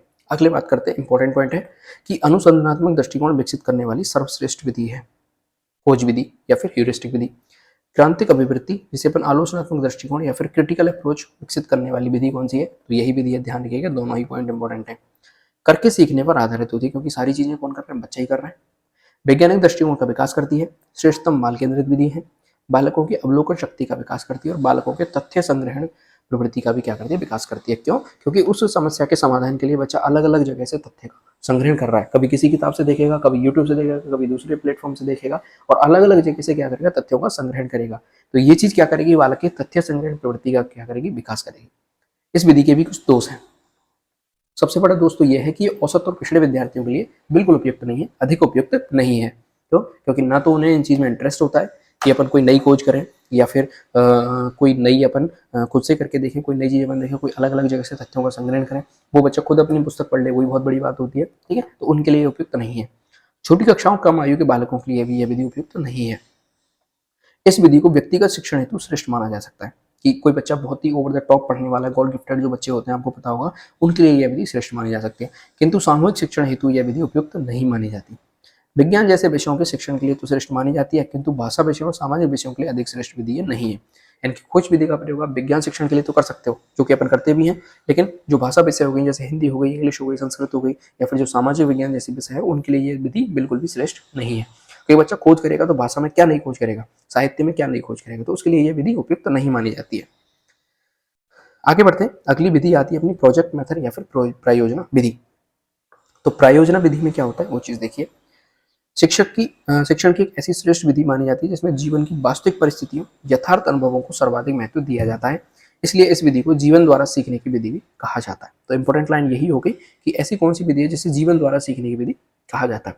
तो प्रोजेक्ट विधि का मैं एक बार आपको ओवरव्यू दे देता हूँ। तो प्रोजेक्ट विधि में होता क्या है, प्रायोजन मतलब क्या होता है कि कोई आपको समस्या दी जाती है, कोई आपको प्रोजेक्ट दिया जाता है, फिर उस प्रोजेक्ट पे काम करा जाता है, और काम करने के बाद उस प्रोजेक्ट को खत्म कर लिया जाता है। जैसे कि फॉर एग्जांपल मैं आपसे बात करूं कि आपको एक प्रोजेक्ट दिया गया कि जैसे विज्ञान की लैब है, ठीक है। तो उस विज्ञान की लैब में 10 से 5 बच्चों का मैंने समूह बनाया, और समूह बनाने के बाद उनको मैंने प्रोजेक्ट दिया कि ये जो आपको सामने जो उपकरण दिखाई दे रहे हैं, उन उपकरणों को इस हिसाब से अरेंज कर दीजिए कि केमिस्ट्री के जितने भी काम के उपकरण हैं उनको एक साइड हो जाए, फिजिक्स के जितने भी उपकरण है वो एक साइड हो जाए, और बायोलॉजी के उपकरण जो है वो एक साइड हो जाए, ठीक है। ये मैंने उनको क्या दे दिया, प्रोजेक्ट दे दिया। 10 से 5 बच्चों का मैंने एक समूह बना दिया। अब वो इस पर बहुत अच्छे से काम कर रहे हैं, उनको समस्या समाधान के लिए वो अलग अलग जगह से देख लें, और इस प्रोजेक्ट को पूरा करके वो काम को खत्म कर देंगे, ठीक है। तो इसलिए बच्चे अपनी वास्तविक परिस्थिति देखेंगे, यथार्थ अनुभव इनके खुद अनुभव करके देखेंगे, इनको महत्व दिया जाता है, और जीवन द्वारा सीखने की विधि का भी क्या किया जाता है, इसमें प्रयोग किया जाता है, ठीक है।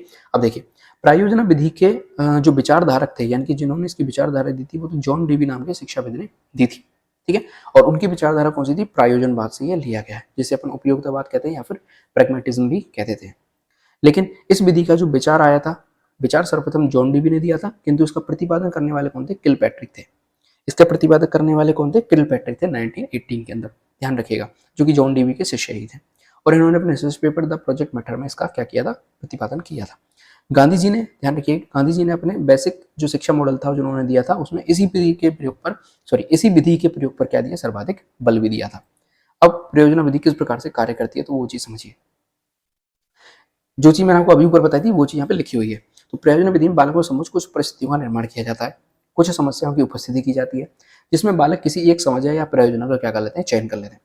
तत्पश्चात बालक क्या करते हैं, प्रयोजना की रूपरेखा तैयार करते हैं। समूहों में उत्तरदायित्व का विभाजन कर दिया जाता है। मैंने एक समूह को उत्तरदायित्व दे दिए कि आपको केमिस्ट्री और फिजिक्स और बायोलॉजी के जितने भी उपकरणों को इस हिसाब से अरेंज करना है। इसके बाद प्रायोजना को क्रियान्वित किया जाता है, बच्चे क्रियान्वित करेंगे। विद्यार्थी समूह में मिलजुल कर कार्य करते हैं और अध्यापक उन्हें केवल मार्गदर्शन देगा। अब मैं तो जाके बताऊंगा नहीं कि कौन सा बच्चों को फिजिक्स का है, कौन सा केमिस्ट्री, कौन सा बायो का, बच्चे खुद करके देखेंगे, ठीक है। लेकिन कहीं उन्हें मेरी आवश्यकता पड़ती है तो मैं केवल उनका मार्गदर्शन करूंगा।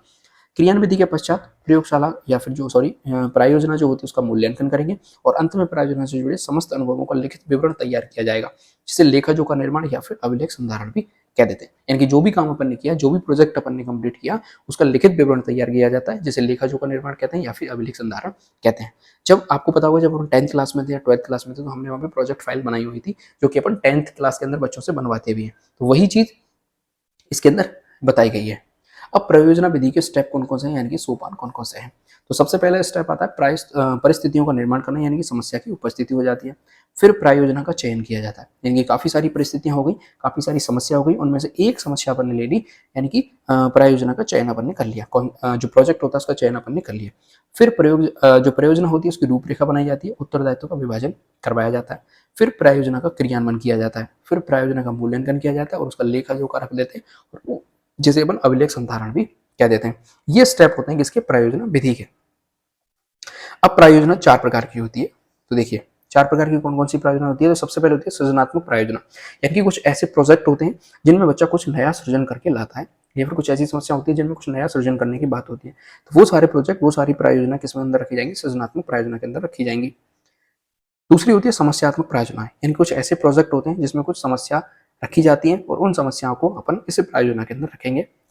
कुछ होती है अभ्यास प्रायोजनाएं, जिनके अंदर कुछ अभ्यास कराया जाता है किसी चीजों का। और लास्ट में होती है रसास्वादन या फिर आनंददायी प्रायोजना, कुछ ऐसे प्रोजेक्ट होते हैं जिसमें अपन रस लेते हैं चीजों का, ठीक है, यानी कि आनंद आता है हमें। जैसे मैं बात करूं कि कोई नाटक करवा दिया विज्ञान से रिलेटेड, विज्ञान विधि से रिलेटेड कोई नाटक करवा दिया बच्चों के लिए, तो ये कैसी प्रायोजना हुई, ये कैसा प्रोजेक्ट हो गया जिसमें रसास्वादन आ रहा है और आनंद आ रहा है बच्चों, ठीक है। तो इस तरह से प्रायोजना 4 प्रकार की होती है।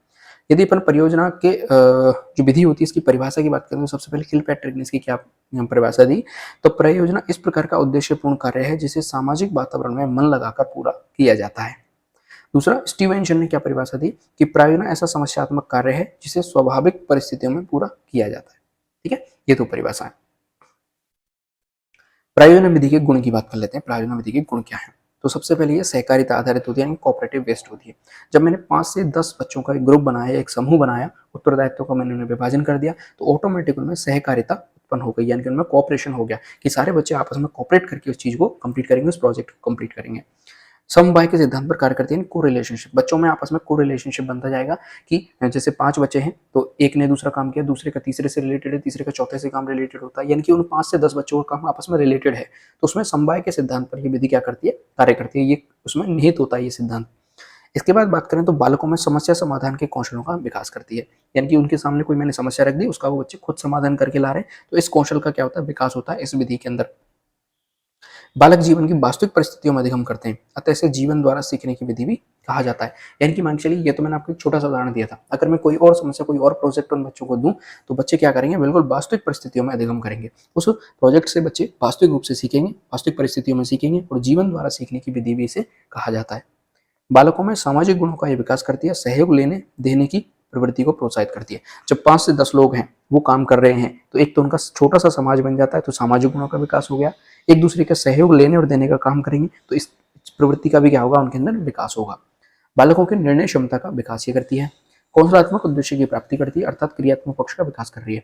क्यों, क्योंकि प्रोजेक्ट में बच्चे खुद इंक्लूडेड हैं, बच्चे खुद करके सीख रहे हैं, खुद से कर रहे हैं, बच्चे सारे समस्या का समाधान खुद से प्रोजेक्ट बना रहे हैं, तो ये उनके क्रियात्मक पक्ष का क्या करती है, विकास करती है। सैद्धांतिक ज्ञान के स्थान पर, अर्थात याद करने या रटने की बजाय व्यावहारिक ज्ञान पर ये बल देती है, यानी कि इसमें कुछ भी याद नहीं करना होता, कुछ भी रटना नहीं होता, तो सारा ज्ञान जो है वो व्यावहारिक ज्ञान बच्चों के अंदर आ रहा है। लेकिन इस विधि के कुछ दोष भी हैं। कौन से दोष हैं उनकी अपन बात कर लेते हैं। तो ये प्रक्रिया कैसी होती है, बहुत लंबी प्रक्रिया, जिसमें समय अधिक लगता है, आपको पता है। पाठ्यक्रम विकास बहुत धीमी गति से होगा, हर चीज के अपन प्रोजेक्ट लेते जाएंगे तो पाठ्यक्रम बहुत लेट हो जाएगा। परंपरागत कक्षा शिक्षण में इस विधि का प्रयोग नहीं किया जा सकता, यानी कि जो अपन परंपरागत कक्षा शिक्षण बच्चों को करवाते हैं उसमें इस विधि का प्रयोग अपन नहीं कर सकते। इस विधि में परंपरागत रूप से जांच व परीक्षा का सिद्धांत निहित नहीं होता। यानी कि जब अपन इस विधि का प्रयोग करेंगे तो उसमें ना तो अपन किसी प्रकार की जांच कर पाएंगे, ना ही अपन इसमें किसी प्रकार की परीक्षा कर पाएंगे। जैसे मैंने बच्चों को कोई प्रोजेक्ट दिया, जैसे उसी साइंस लैब वाले प्रोजेक्ट को अपन उठा लेते हैं, और इस बच्चे में यानी कि इस चीज़ में, इस प्रोजेक्ट में बच्चों की परीक्षा किस प्रकार से लूँगा। बच्चे काम करके आए, उन्होंने मुझे बताया सर अपन ने ये चीज़ कंप्लीट कर दी। अब मैं उनसे कह दूँगा आपका पेपर होगा, आपकी पेपर लिया जाएगा, तो मैं क्या पेपर लूँगा? तो ये सिद्धांत इनके अंदर क्या होता है, निहित नहीं होता। छोटी कक्षाओं के लिए ये विधि उपयुक्त नहीं है। ठीक है, छोटी कक्षाओं के लिए ये विधि काम में नहीं ली जाती। विज्ञान के प्रत्येक प्रकरण को प्रयोजना के रूप में नहीं पढ़ाया जा सकता। सारे कॉन्सेप्ट ऐसे नहीं होते जिनमें अपन प्रयोजना विधि का प्रयोग कर सकें। ठीक है, आगे बढ़ते हैं। समस्या समाधान विधि, प्रॉब्लम सॉल्विंग मेथड। ठीक है, देखिए प्राचीन काल में इस विधि का संदर्भ सुकरात और सेंट थॉमस से भी मिलता था, किंतु वास्तव में ये प्रयोजनावाद का सिद्धांत है, उसी से विधि ये कौन सी है, प्रेरित है, जिसके प्रतिपादक जॉन डेवी हैं। यानी कि ये भी प्रायोजनावाद से सिद्धांत से ही प्रेरित है, और इससे पहली वाली जो विधि थी वो भी प्रायोजनावाद के सिद्धांत से ही प्रेरित थी। यह विधि भी प्रायोजना विधि से मिलती जुलती है, किंतु प्रायोजना विधि में जहाँ क्रियात्मक पक्ष को केंद्र में रखकर काम किया जाता है, वहीं समस्या एवं समाधान विधि में समस्या का हल सैद्धांतिक रूप से ज्ञात किया जाता है। ये 2 पॉइंट आपको पकड़ने हैं, दोनों में अंतर आपको अभी क्लियर हो जाएगा। देखिए, एक थी प्रायोजना विधि जो हमने इससे पहले पढ़ी। मैंने बच्चों को एक समस्या दी, उस समस्या में से बच्चों ने एक प्रोजेक्ट बनाया, उस प्रोजेक्ट का क्रियान्वयन किया, प्रोजेक्ट को पूरा किया, पूरा करने के बाद उसमें जो उसका लेखा जोखा था, संधारण था, वो काम कर लिया। यानी कि बच्चे खुद अपने हाथ से करके सीख रहे हैं। जब बच्चे खुद अपने हाथ से कर रहे हैं तो उनके क्रियात्मक पक्ष का विकास हो रहा है, सिंपल सी बात। लेकिन समस्या समाधान विधि में जस्ट इसका अपोजिट होगा। यानी कि समस्या समाधान में मैं बच्चों को समस्या दूंगा, लेकिन क्लास में बैठे बैठे बच्चों से मैं उस समस्या समाधान विधि के प्रयोग में समस्या का समाधान खोजने की बात करूंगा, लेकिन क्लास में बैठे बैठे। यानी कि बच्चों को मैंने कोई समस्या दे दी, अब उनसे पूछूंगा कि आप बताओ उसमें अपन क्या क्या कर सकते हैं। तो बच्चे खुद से करके तो सीख नहीं रहे, बच्चे केवल सैद्धांतिक रूप से ही उसमें समस्या का समाधान खोजने की कोशिश करेंगे। तो जो समस्या समाधान विधि होती है उसमें समस्या का हल सैद्धांतिक रूप से ज्ञात किया जाता है, क्लास में बैठे बैठे ही ज्ञात किया जाता है। तो इसमें बच्चों के कौन से पक्ष का विकास होगा, तो इसमें संज्ञानात्मक पक्ष का विकास होगा। यानी कि बच्चों की तर्क शक्ति, सोचने समझने की क्षमता और जो मानसिक शक्तियां होती हैं उनका विकास होगा। क्रियात्मक पक्ष का विकास यहाँ पे बिल्कुल भी नहीं होगा। तो ये विधि मानसिक शक्तियों को सर्वाधिक महत्व देने वाली विधि होती है, जिसमें बालकों के सम्मुख सैद्धांतिक समस्याओं की उपस्थिति अर्थात परिस्थितियों का निर्माण किया जाएगा। फिर वो उनमें से किसी एक समस्या का चयन करेंगे, फिर अपनी संज्ञानात्मक शक्तियों जैसे तर्क हो गई, चिंतन हो गई, कल्पना हो गई, निर्णय आदि का उपयोग करेंगे और समस्या समाधान से संबंधित तथ्यों का संग्रह करेंगे और परिकल्पना और उपकल्पना को क्या करेंगे, निर्माण करेंगे, और उस परीक्षण के समस्या समाधान तक वो लोग पहुंचे जाएंगे। यानी कि इसमें क्रियात्मक पक्ष का कोई भी रोल नहीं है, बच्चों ने खुद से कुछ भी नहीं किया है, केवल अपनी मानसिक शक्तियों का प्रयोग, संज्ञानात्मक शक्तियों का प्रयोग ही बच्चों ने किया है। यदि हम इसके सोपान की बात करें जो कि इंपॉर्टेंट है, पेपर में पूछे ही जाते हैं डेफिनेटली। सबसे पहले समस्यात्मक परिस्थितियों का निर्माण किया जाता है कि इसमें समस्या हमें आए ही आए।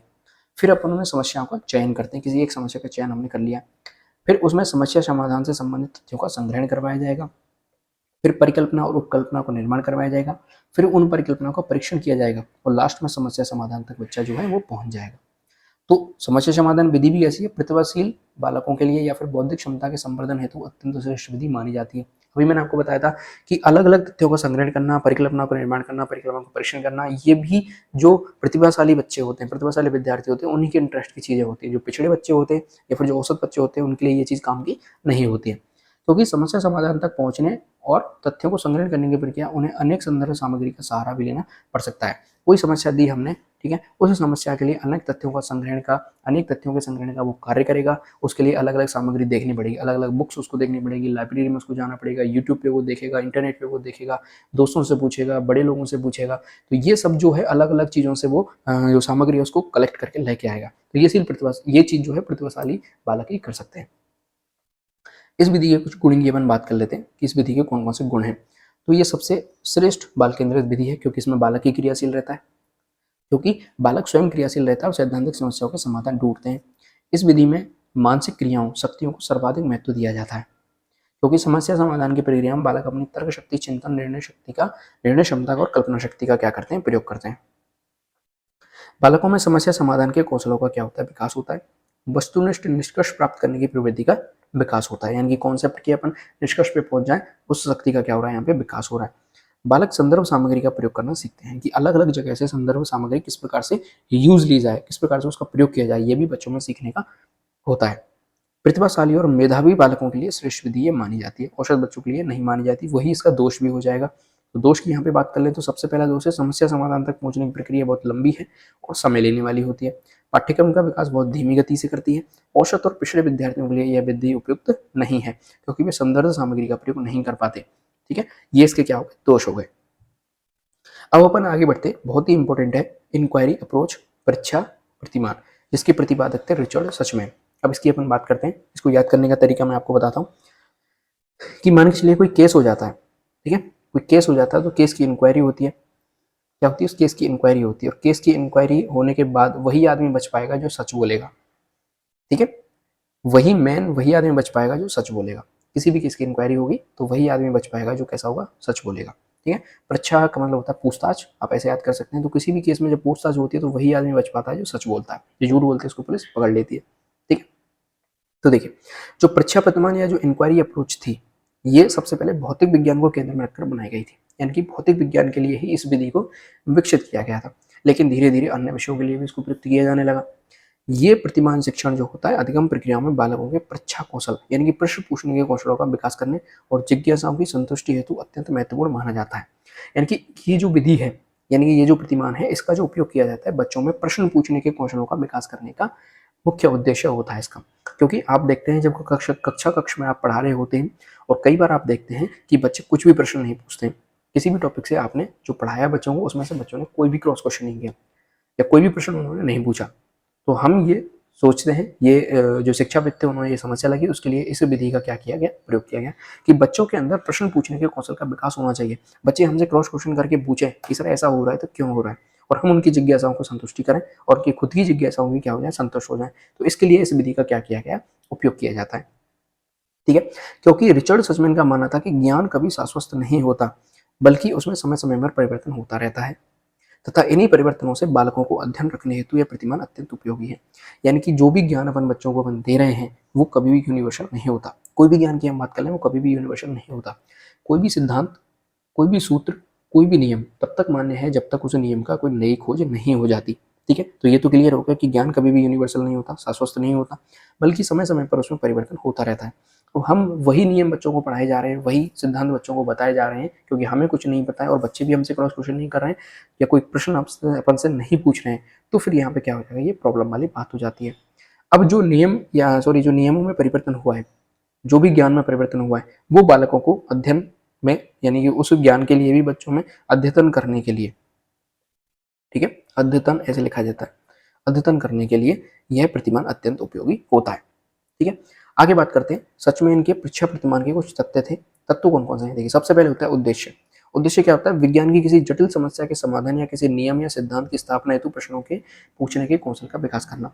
यानी कि जो ये परीक्षा प्रतिमान था, इसके तत्वों में सबसे पहला तत्व था कि इसके उद्देश्य क्या है। तो उसका पहला उद्देश्य ये है कि कोई भी जटिल समस्या आएगी विज्ञान की, या कोई भी नियम आएगा, कोई भी सिद्धांत आएगा, उसकी स्थापना के लिए बच्चे सबसे पहले प्रश्न पूछें। तो इस कौशल का विकास करना होगा। यदि हम इसके संरचना की बात करें कि ये मॉडल किस प्रकार से संरचित होता है, तो परीक्षा प्रतिमान की संरचना निम्न चरणों से होकर गुजरती है। सबसे पहले जटिल समस्या का चयन किया जाता है, फिर उस समस्या का स्पष्टीकरण करवाया जाता है, स्पष्टीकरण किया जाता है, फिर परीक्षा प्रक्रिया की जाती है। परीक्षा प्रक्रिया क्या होती है, समस्या से संबंधित प्रश्नों का निर्माण और अध्यापक से उन्हें पूछना। यानी कि जो भी समस्या का समाधान या फिर स्पष्टीकरण जो टीचर दे रहा है, उससे संबंधित प्रश्न निर्माण किया जाए और उससे संबंधित प्रश्न अध्यापक से पूछे जाए। ठीक है, तो परीक्षा प्रक्रिया फॉलो होगी। उसके बाद क्या होगा, विद्यार्थियों द्वारा तथ्यों का संकलन किया जाएगा और संपूर्ण परीक्षा प्रक्रिया का क्या कराया जाएगा, विश्लेषण किया जाएगा। यानी कि सबसे पहले जटिल समस्या का चयन किया जाएगा, फिर उस समस्या का स्पष्टीकरण किया जाएगा, फिर बच्चे क्या करेंगे, उस समस्या से संबंधित प्रश्नों का निर्माण करेंगे और अध्यापक से उन प्रश्नों को पूछेंगे। फिर जो बच्चों ने प्रश्न पूछे हैं उसका उत्तर जो आया है, ठीक है, या फिर बच्चों ने जो जो प्रश्न पूछे हैं उन तथ्यों का संकलन किया जाएगा, सभी बच्चे उसका संकलन करेंगे, फिर उस संपूर्ण परीक्षा प्रक्रिया का क्या किया जाएगा, विश्लेषण किया जाएगा। लास्ट का जो तत्व बचता है, मतलब जो तीसरा तत्व होता है, वो होता है सामाजिक प्रणाली। इस प्रतिमान में विद्यार्थी पूर्ण सक्रिय रहते हैं क्योंकि वही प्रश्न पूछने वाले हैं तथा उस जटिल समस्या से संबंधित प्रश्नों का निर्माण करते हैं व प्रश्न पूछते हैं तथा इस संपूर्ण प्रक्रिया में शिक्षक अनुदेशक और मार्गदर्शक की भूमिका में होता है। यानी कि शिक्षक कुछ भी नहीं कर रहा है, केवल अनुदेशक है, केवल मार्गदर्शक की भूमिका में होता है, जो बालकों को खोज परक प्रश्नों के निर्माण में सहायता करता है। ठीक है, और लास्ट में होती है मूल्यांकन प्रणाली। इस प्रतिमान में समस्या समाधान के कौशलों के विकास के लिए बालकों द्वारा किए गए प्रश्नों के निर्माण का परीक्षण किया जाता है तथा यदि कार्य प्रायोगिक है तो उसके आधार पर मूल्यांकन किया जाता है। यानी कि होगा क्या, कोई भी अपन कॉन्सेप्ट पढ़ा रहे हैं, कोई भी अपने को समस्या है, ठीक है, उस समस्या को बच्चों के सामने रख दिया जाएगा और फिर अपन उनसे कहेंगे कि इससे संबंधित प्रश्न आप हमसे पूछिए, ठीक है, या फिर जितने भी प्रश्न आप लोग बना सकते हो उतने प्रश्न बनाइए और उनको कॉपी में लिखिए। अब मैं क्या करूंगा, जो शिक्षक है वो क्या करेगा, केवल अनुदेशक और मार्गदर्शक की भूमिका में रहेगा कि उसको कोई टर्म समझ में नहीं आ रही तो वो उसको बता दी, तो उसने उससे रिलेटेड कोई प्रश्न बना लिया। और जब उन जो विद्यार्थी हैं उनका संकलन करेंगे, उन सभी प्रश्नों का संकलन करेंगे, तो कुछ प्रश्न उसमें कॉमन भी निकलेंगे और कुछ प्रश्न स्पेशल भी निकलेंगे। तो जो स्पेशल प्रश्न होंगे उनको क्या किया जाएगा, उनका विश्लेषण किया जाएगा। पूरी परीक्षा प्रतिमान जो मॉडल है उसका क्या किया जाएगा, विश्लेषण किया जाएगा, जिसे अपन मूल्यांकन प्रणाली भी कह देते हैं। ठीक है, चलिए अब इसके लाभ क्या हैं, परीक्षा प्रतिमान के लाभ क्या हैं। तो बालकों में प्रश्न के निर्माण करने, प्रश्न पूछने के कौशल का क्या होता है, विकास होता है, यही इसका उद्देश्य था। जटिल समस्या के संबंध में बालकों को जिज्ञासाओं की संतुष्टि होती है। जटिल समस्या के समाधान तक पहुंचने के कौशलों का विकास होता है, यानी कि कोई जटिल समस्या आ गई उसके समाधान तक बच्चा पहुंचे, इसके कौशलों का विकास होता है। और वैज्ञानिक दृष्टिकोण का क्या होता है, विकास होता है। तो ये सारे इसके क्या हो गए, लाभ हो गए, इसकी कोई भी हानि नहीं है। यहाँ पे अपनी शिक्षण जो विधियां हैं वो कंप्लीट हो जाती हैं। आगे अपन बढ़ते हैं शिक्षण सहायक जो सामग्री होती है उनके ऊपर। तो बहुसंवेदी सहायक सामग्रियां, इनकी अपन बात करेंगे, या फिर इन्हीं को बोलते हैं शिक्षण अधिगम सहायक सामग्रियां, या फिर इन्हीं को बोलते हैं श्रव्य दृश्य सामग्रियां। ठीक है, चलिए सबसे पहले बात करते हैं कि ये सामग्रियां होती क्या है, तो इनकी आवश्यकता हो पड़ती है। तो देखिए जितना भी शिक्षण अधिगम होता है, ठीक है, जो प्रक्रिया होती है, जैसे बात करें अपन भाषा की बात करें तो भाषा में किसी भी प्रकार की सामग्री की आवश्यकता नहीं पड़ती। लेकिन विज्ञान और गणित कुछ ऐसे विषय हैं जो शिक्षण में कुछ चुनौतियां लेके आते हैं। तो सबसे बड़ी चुनौती ये होती है कि हमने इस विषय में कोई कॉन्सेप्ट बच्चों को समझाया, कोई अवधारणा ऐसी बताई जो कि बहुत ज़्यादा जटिल है और बहुत ज़्यादा अमूर्त है, यानी कि उसको अपन बिना दिखाए नहीं समझा सकते। और इन अवधारणा को केवल सैद्धांतिक रूप से पढ़ाने पर वे सही रूप से विद्यार्थियों तक नहीं पहुंच पाएंगी, यानी कि केवल अपन उनको नियम बता देंगे या उनको अपन कोई चीज़ ओरली बता देंगे तो वो अवधारणा को ठीक से नहीं समझ पाएंगे। ठीक है, तो इसके लिए यह आवश्यक हो जाता है कि उस अवधारणा को प्रस्तुत करते समय कुछ ऐसी सामग्रियों का प्रयोग किया जाए जिनसे न केवल शिक्षक को प्रस्तुतिकरण में सहायता मिले, बल्कि विद्यार्थियों को अवधारणाएं समझने में भी क्या रहे, आसानी रहे। यानी कि कुछ ऐसी सामग्री का प्रयोग कर लें अपन जिससे कि वो जो कॉन्सेप्ट है या फिर वो जो अवधारणा है जो हम बच्चों को समझाना चाहते हैं वो हम बहुत अच्छे से समझा पाएं। पहली चीज, अपन उसका प्रस्तुतिकरण बहुत अच्छे से कर पाएं शिक्षक, और साथ ही साथ जो विद्यार्थी सामने जो बैठा हुआ है वो भी उस अवधारणा को बहुत आसानी से समझ सके। इसके लिए ऐसी सामग्री का उपयोग किया जाता है, या फिर इन्हें अपन शिक्षण अधिगम सहायक सामग्री भी कहते हैं। ठीक है, चलिए अतः ऐसी समस्त सामग्रियां जो शिक्षण को प्रभावी बनाती हैं, बालकों के अधिगम को सरलता या फिर गहनता प्रदान करती हैं और अधिगम उत्प्रेरक होती हैं, यानी कि अधिगम को थोड़ा सा इंप्रूवमेंट लेके आती हैं अधिगम के अंदर, उन सभी सामग्रियों को शिक्षण अधिगम सहायक सामग्री कहते हैं। इसे अपन बहुसंवेदीय सामग्री भी कहते हैं। क्यों? क्योंकि इसमें जो इंद्रियां होती हैं उनका अधिकतम प्रयोग किया जाता है। ठीक है, जैसे कोई बच्चा, यदि हम बात करें कोई दृश्य श्रव्य सामग्री है, यानी कि बच्चा उसमें देख भी रहा है और सुन भी रहा है, तो एक से ज्यादा इंद्रिय प्रयोग हो रही है तो वो उस चीज को बच्चा बहुत अच्छे से समझ पाएगा। ठीक है, इसका मैं बहुत अच्छा एग्जाम्पल आपको बताना चाहता हूँ कि यदि कोई हमको एक बार कहानी सुनाए मुंह से किसी भी फिल्म की, वो हमें इतनी याद नहीं रहेगी, जबकि हम उस फिल्म को सिनेमा हॉल के अंदर देख लेते हैं या फिर मोबाइल फोन के अंदर देख लेते हैं, तो उसमें हम चीज़ों को सुन भी रहे होते हैं, देख भी रहे होते हैं, तो हमारी दोनों जो इंद्रियां हैं वो काम कर रही होती हैं। तो इससे हम उस स्टोरी को बाकायदा स्टेप बाय स्टेप डायलॉग तक हमको याद हो जाते हैं, उस गाने के बोल तक हमें याद हो जाते हैं, उस गाने की लिरिक्स तक हमें याद हो जाती है जिस गाने को अपन सुन लेते हैं या फिर देख लेते हैं। ठीक है, तो कुछ ऐसी अधिगम शिक्षण सामग्रियां होती हैं जिन्हें अपन सहायक सामग्री कहते हैं। तो सबसे पहले हम सीखने के प्रतिशत की बात कर लेते हैं कि कौन सी चीज़ से अपन कितना प्रतिशत सीख पाते हैं। तो यदि हम किसी चीज़ को देख लेते हैं तो वहाँ से अपन 40% चीज़ों को अधिगम कर सकते हैं या फिर उससे सीख सकते हैं। यदि हम सुनने की बात करें तो 25% चीज़ों को अपन सुन सकते हैं, समझ सकते हैं या फिर अधिगम कर सकते हैं, सीख सकते हैं। स्पर्श की बात करें तो हम 17% केवल समझ सकते हैं, सीख सकते हैं, और अन्य से बात करें तो 18% सीख सकते हैं। ठीक है, सीखने के उस उक्त प्रतिशत को देखकर स्पष्ट हो जाता है कि देखना सभी माध्यमों में प्रभावी है। इसलिए कहा जाता है कि एक बार देखना और 1000 बार सुनने से अधिक बेहतर है। हम एक फिल्म को एक बार देख ले वो ज़्यादा बेहतर है, किससे कि हम उसकी 4 लोगों से कहानी सुन रहे हैं, हमें मजा भी नहीं आता और अपन समझ भी नहीं पाते, बजाय इसको एक बार अपन देख लें तो फिर हम उसको 1000 लोगों को सुना भी सकते हैं। ठीक है, अब अपन इसकी महत्वपूर्ण परिभाषाओं की बात कर लेते हैं कि महत्वपूर्ण परिभाषा कौन सी है। तो क्रो ने क्या परिभाषा दी कि श्रव्य दृश्य उपकरणों द्वारा सीखने वाले व्यक्तियों को अवधारणाएं, घटनाओं, वस्तुओं से संबंधित नियोजित वस्तुओं अनुभवों को जानने का अवसर प्राप्त होता है। कोठारी आयोग ने क्या बताया कि शिक्षण के स्तर को ऊंचा करने हेतु विद्यालयों में शिक्षण अधिगम सहायक सामग्री का होना अति आवश्यक है तथा निश्चित ही इनके प्रयोग से देश में शिक्षा क्षेत्र में क्रांति लाई जा सकती है। ठीक है, चलिए अब देखते हैं कि शिक्षण अधिगम सहायक सामग्रियों का महत्व क्या होता है। तो पहला महत्व है इनका कि बालक के ज्ञानेंद्रियों के अधिकतम उपयोग करके सीखते हैं, अतः अर्जित ज्ञान कैसा होता है, स्थायी होता है। बालकों को सीखने हेतु प्रेरित करने वाली होती है तथा उन्हें क्रियाशील अधिगम हेतु प्रोत्साहित करती है कि बच्चा इसमें खुद भी क्या होता है, क्रियाशील होता है। जटिल एवं अमूर्त अवधारणाओं का अधिगम सरल बनाती है। कुछ ऐसे जटिल और कुछ ऐसी अमूर्त अवधारणाएं होती हैं जिनको केवल अपन सुन के नहीं समझ सकते, ठीक है, उनके लिए प्रदर्शन बहुत जरूरी हो जाता है। तो उस अवधारणाओं को समझने के लिए अधिगम उसको सरल बनाती है। बालक प्रत्यक्ष अनुभूतियों द्वारा मूर्त से अमूर्त की ओर सीखते हैं, ठीक है, पहले मूर्त को देखेगा फिर वो अमूर्त अवधारणा को आसानी से समझ पाएगा। शिक्षण उद्देश्यों की प्राप्ति को आसान बनाती है, यानी कि जो हमारा शिक्षक उद्देश्य था, विज्ञान शिक्षण का उद्देश्य क्या है कि वैज्ञानिक दृष्टिकोण विकसित करना। तो एक तो बच्चा देखे, कोई प्रैक्टिकल को अपन करके दिखा रहे हैं या फिर किसी विधि से उसको टीवी पे दिखा रहे हैं, एक तो वो देखे और केवल सुने, तो देखने वाला ज्यादा स्थायी हो जाता है और आसानी से अपन शिक्षण उद्देश्यों को प्राप्त कर पाते हैं। बालकों की निरीक्षण शक्ति का विकास करता है। जब बच्चा टीवी पे कुछ चीज देख रहा है, ठीक है, या फिर मैं बात करूं प्रोजेक्ट पे कुछ देख रहा है, फ्रेनल बोर्ड पे कुछ देख रहा है, चार्ट में कुछ देख रहा है, तो उसकी निरीक्षण शक्ति का क्या कर रहा है, विकास कर रहा है। शिक्षण अधिगम प्रक्रिया की नीरसता को दूर करते हैं। एक तो मैं विज्ञान बच्चों को पढ़ाए जा रहा हूँ, आया, बुक्स उठाई, पाठ पढ़ा दिया, क्वेश्चन लिखा दिए, नोट्स लिखा दिए, और एक क्या होता है, मैं उनको उसी चीज को यूट्यूब पे एनिमेशन के द्वारा दिखा देता हूँ, तो बच्चों में जो नीरसता आ रही थी वो क्या हो जाती है, दूर हो जाती है और बच्चे इंटरेस्ट के साथ, रुचि के साथ उस चीज को देखते हैं। शिक्षण के लिए अवधारणाओं के प्रस्तुतिकरण को सरल बनाती है, ठीक है। जैसे मैं शिक्षक हूँ, मुझे कोई कॉन्सेप्ट बच्चों को समझाना है, 3D में कोई चीज समझानी है, 2D में मैं नहीं समझा पा रहा हूँ, बोर्ड पे मैं उस चित्र को अच्छे से नहीं बना पा रहा हूँ, तो फिर क्या होगा, मैं उसी चीज को मॉडल के द्वारा समझा दूंगा, चार्ट पे जाके समझा दूंगा या फिर टीवी के अंदर जाके दिखा दूंगा, तो मेरे लिए उस अवधारणा को प्रस्तुतिकरण या फिर उसका प्रस्तुतिकरण क्या हो जाएगा, सरल हो जाएगा। तो ये इसके क्या है, महत्व है। अब शिक्षण अधिगम सामग्रियों का क्या किया गया, वर्गीकरण किया गया ज्ञानेंद्रियों के आधार पर। तो सबसे पहले होती है श्रव्य सामग्रियां, जिनसे केवल और केवल सुना जा सकता है। कुछ होती हैं दृश्य सामग्रियां, जिनसे केवल और केवल देखा जा सकता है, और कुछ होती हैं दृश्य श्रव्य सामग्रियां, जिनसे देखा व सुना दोनों कर सकते हैं अपन। तो यदि हम श्रव्य सामग्रियों की बात करें कि श्रव्य सामग्रियां कौन सी हैं, तो देखिए, रेडियो है, पुराने जमाने में रेडियो चलते थे जिस पर हम मैच सुनते थे या फिर एफएम पे गाने सुनते थे, तो वो रेडियो है जिनसे केवल सुना जा सकता है।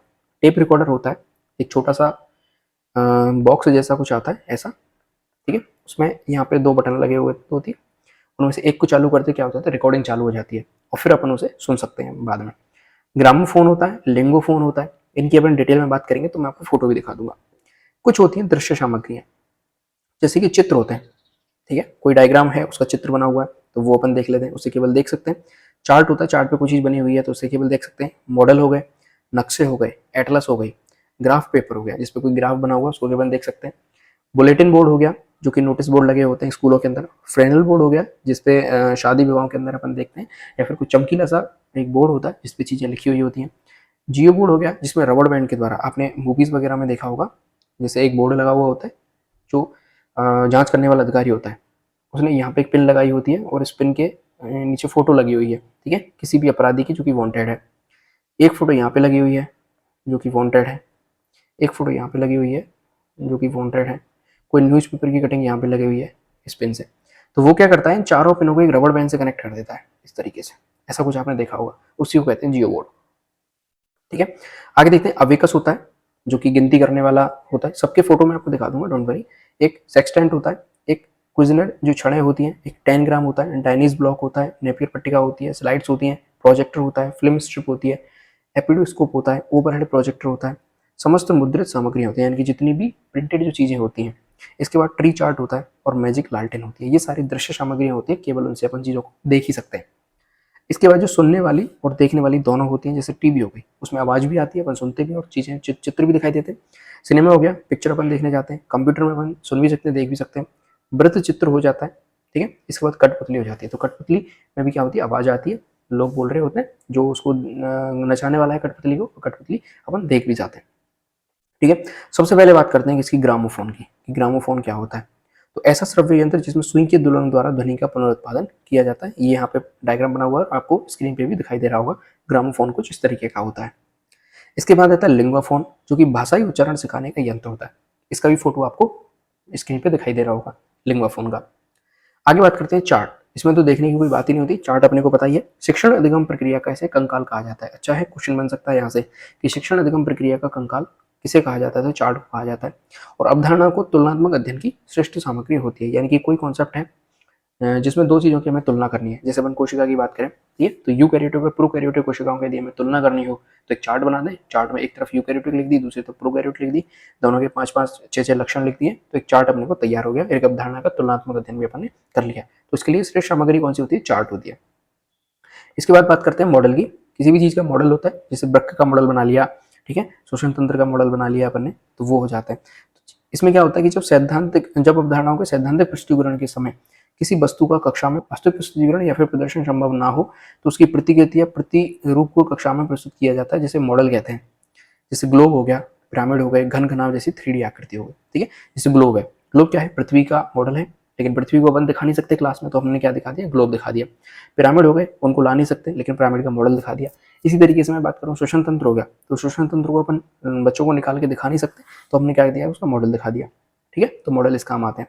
इसी तरीके से बात करते हैं ट्री चार्ट की। ट्री चार्ट क्या होता है? सूचनाओं को सोपानिक रूप में प्रस्तुत करने की सामग्री होती है। जैसे कि मैं यहाँ पे यदि आपको बना के दिखाऊं,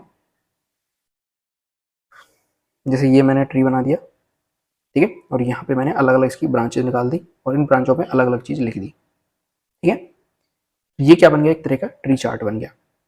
यहाँ पे 6 चीजें मैंने अलग अलग जो है लिख दी, तो ये क्या बन गया? एक तरह का ट्री चार्ट बन गया। तो ये क्या है? सोपानिक। सोपानिक का मतलब होता है लेडर रूप फॉर्म में, यानी कि सीढ़ी के रूप में अपन इसको दिखा रहे हैं, ठीक है। चलिए, इसके बाद बात करते हैं अपन किसकी? ग्राफ पेपर की। ग्राफ पेपर तो अपन ने देखा ही है, बृहद सूचनाओं को संक्षिप्त रूप में व्यक्त करने की सामग्री। जैसे दशमलव संख्याओं का जोड़ हो गया, घटाव हो गए, गुणा हो गए, भाग हो गए, उनको सिखाने की सामग्री। बाकी आपको स्क्रीन पे भी चित्र जो है दिख रहे होंगे। इसके बाद बात करते हैं अपन बुलेटिन बोर्ड, जिसे अपन नोटिस बोर्ड भी कहते हैं। तो विद्यालयों या फिर संस्थानों में सूचनाओं को प्रदर्शित करने का एक बोर्ड होता है। ब्लू कलर का आपने देखा होगा, वो जो बोर्ड है उस पर सूचना लगी होती है, वो बुलेटिन बोर्ड होता है, जिसे नोटिस बोर्ड भी कहते हैं। एक होता है फ्लैनेल बोर्ड। फ्लैनेल बोर्ड जो कि कपड़े का होता है। फ्लैनेल को अपन क्या कहते हैं? कपड़ा कहते हैं। ये लकड़ी या प्लाईवुड का ऐसा बोर्ड होता है जिस पर एक चमकदार कपड़ा लगा होता है, जिसे फ्लैनेल कहते हैं।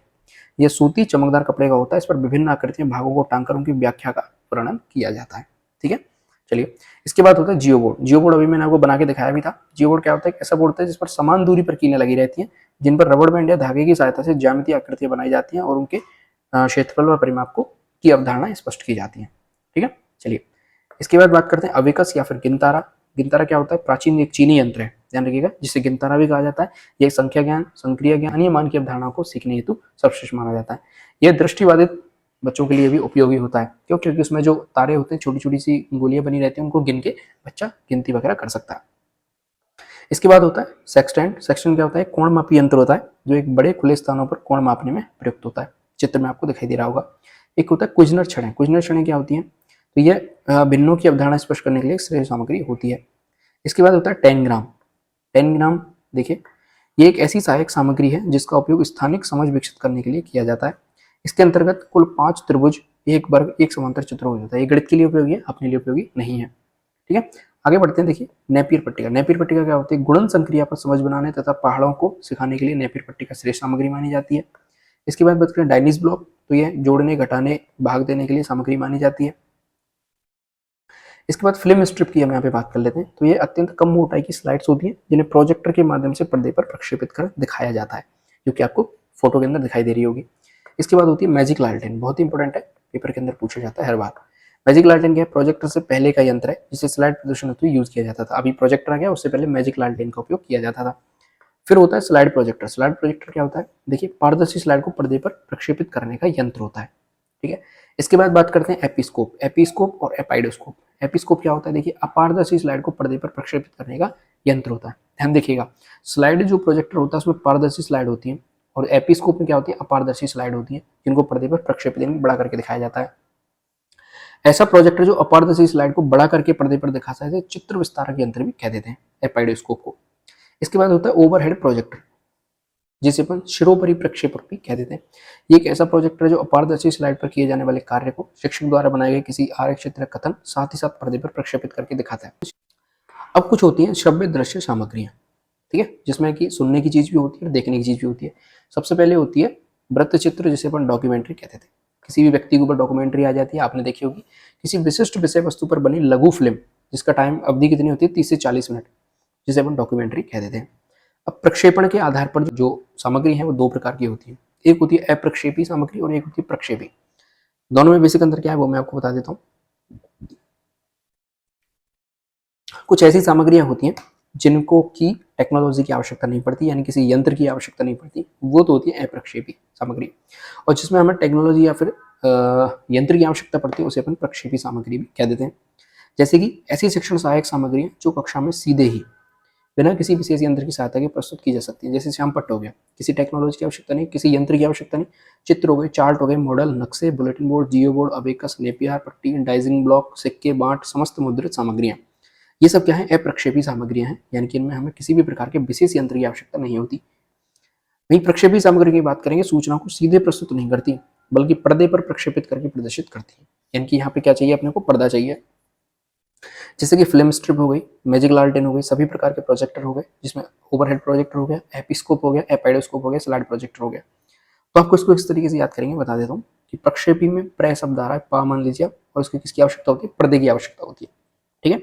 और प्रक्षेपी अप्रक्षेपी में पर्दे के आगे आ लगा हुआ है, इसका मतलब यहाँ पे पर्दे की आवश्यकता नहीं है, और प्रक्षेपी में पर्दे की आवश्यकता पड़ती है। इस तरीके से आप इसको याद कर सकते हैं। आगे बढ़ते हैं। कुछ ऐसी अनुभवात्मक सहायक सामग्रियां होती है, यानी कि जिसमें हमें अनुभव की आवश्यकता होती है। जैसे कि किसी अवधारणा को स्पष्ट करने के लिए उस अवधारणा से जुड़े स्थानों, वस्तुओं प्रत्यक्ष अनुभव करके अवधारणा को और अधिक अच्छे तरीके से समझाया जाता है। इन सभी वास्तविक स्थानों को अनुभवात्मक सहायक सामग्री गिना जाता है। जैसे भ्रमण हो गया, जैसे पर्यटन हो गया, जैसे पर्वतारोहण हो गया आदि, इन्हें अपन क्या कहते हैं? अनुभवात्मक सहायक सामग्री कहते हैं। तो इस तरीके से आपकी जो 4th यूनिट है वो भी क्या हो जाती है? यहाँ पे कंप्लीट हो जाती है, पूरी हो जाती है। इसके बाद लास्ट आपकी 5वीं यूनिट बचती है जो कि मूल्यांकन है, उसको भी अपन क्या कर लेंगे? कंप्लीट कर लेंगे। ठीक है। आशा करता हूँ आपको वीडियो पसंद आ रही होगी। अगर वीडियो अच्छी आ रही है तो पसंद आ रही है, अच्छी लग रही है तो लाइक जरूर कर दें, चैनल को सब्सक्राइब जरूर कर दें। इसके अलावा देश से प्यार करें, मातृता से प्यार करें। जय हिंद।